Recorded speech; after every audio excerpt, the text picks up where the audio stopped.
Hey everybody, Elliot Gravitt here with the Elliot Gravitt Real Estate Team. Hope you're doing well. Hope you're having a great day.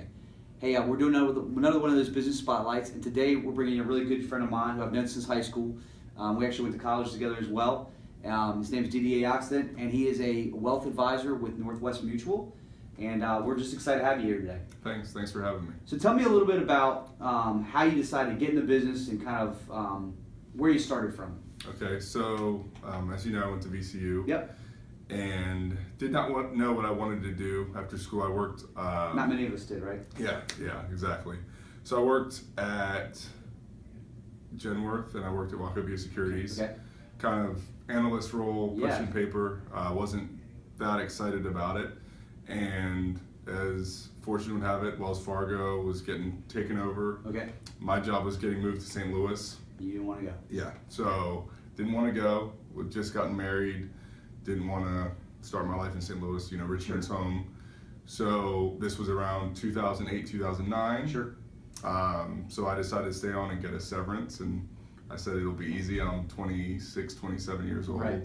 I'll be able to transition easily into a new job, but as we all remember, the economy pretty much collapsed. And the housing market and everything else. Yeah, right? so Yeah. I was pretty much like 1,000 other people, all losing their jobs, all had similar skills, working for jobs in the same terrible market. Yeah. So around that time, I got a call from Northwestern Mutual about a guy wanting to do my personal planning. Sure. And since I had a background in finance, I told him it probably wasn't the best time to meet because I was looking for a job, and he said, well, you have a background in finance, you might be interested in something we're doing here. Sure. So it was something that was not on my radar at all. Yeah. And turned out to be, I interviewed, turned out to be best decision of my life. Yeah. What a great blessing, for sure.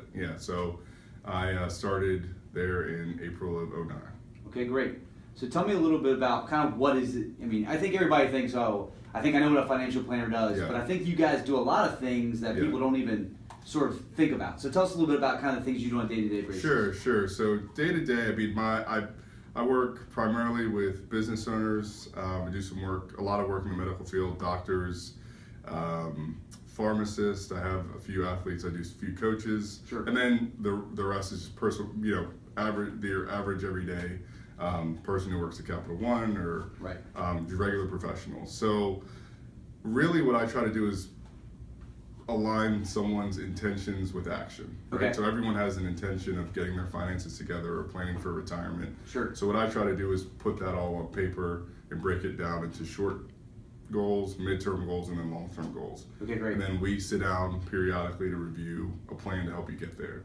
Now that can mean anything from budgeting to retirement planning, 401k help, life insurance, disability insurance, so college funding for your children, all those things we try to break down and put into a plan.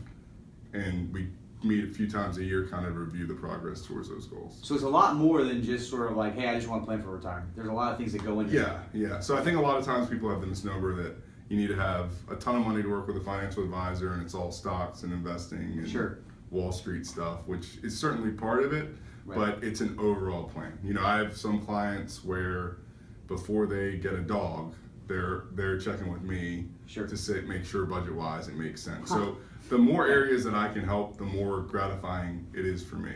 Okay, great. So I want to be a full-fledged extension of your family in a sense, where if there's a goal or anything financially that you're worried about or thinking about, I want to help you kind of set an agenda on how to go about tackling that problem. Sure. Yeah.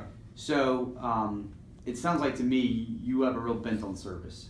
It's a big deal for you, and really going above and beyond the call of duty to help your clients out seems like what you're talking about. Yeah, sure. And you get a lot of like what I'm hearing is you get a lot of satisfaction from that. I do. The best part of my job to me is the first meeting where we sit down and I kind of ask a few questions and find out what your goals are. Short term, midterm, and long term.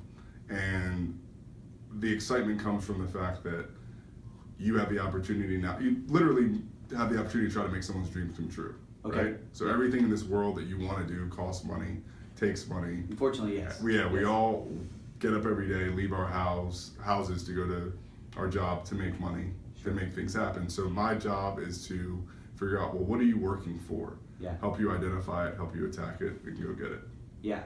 So because Didier and I went to high school together, college together, we're obviously the same age. So do you only work with 30-somethings or 20-somethings, or do you span the the gamut? Yeah. So no 2 days are ever the same. Okay. I'd say primarily my clients are anywhere from late 20s to early 40s, but I think my youngest client's 20. My oldest is in their 70s. So I have a lot of baby boomers. Yeah. I have all across the gamut. Yeah, and so what I'm hearing you say also is it's never too early to start kind of planning. No, the earlier the better. Okay. A lot of times people in their early 20s are worried about happy hour or the new brand new TV, but if you can buckle down, come up with a plan in your 20s, you are going to be in better shape, in so much better shape than later. And I see it all. So one of the benefits is I meet with people who are in their 40s who wish that they had started in their 20s. Sure. So I can relay some of those stories to help my younger clients realize how important it is, even when you feel like you don't have money in your early 20s. Great. Just investing or saving or coming up with a plan for the little money that you do have. Great. How much further along you'll be long term. Great.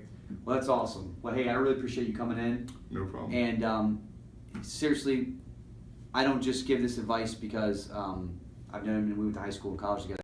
He is actually my financial planner too. So with that being said, he's service oriented. He takes care of all the details. He's got a great team that works with him. So I would highly recommend him. And obviously, we're going to put his information below. And so if you have any personal needs with wealth management or any of those kind of things, he's a great guy to call. At the very least, just call him and check it out. Yeah, the services. yeah. So the initial services, all the planning, all that, another misnomer is it's going to cost a ton of money. That complete service is free. Yeah. So if there's anything at all that someone has a question about or wants to know more about, it won't cost you anything, and I'd be happy to help. Yeah. So give him a buzz and let us know if we can help you with anything else. Hope you all have a great day.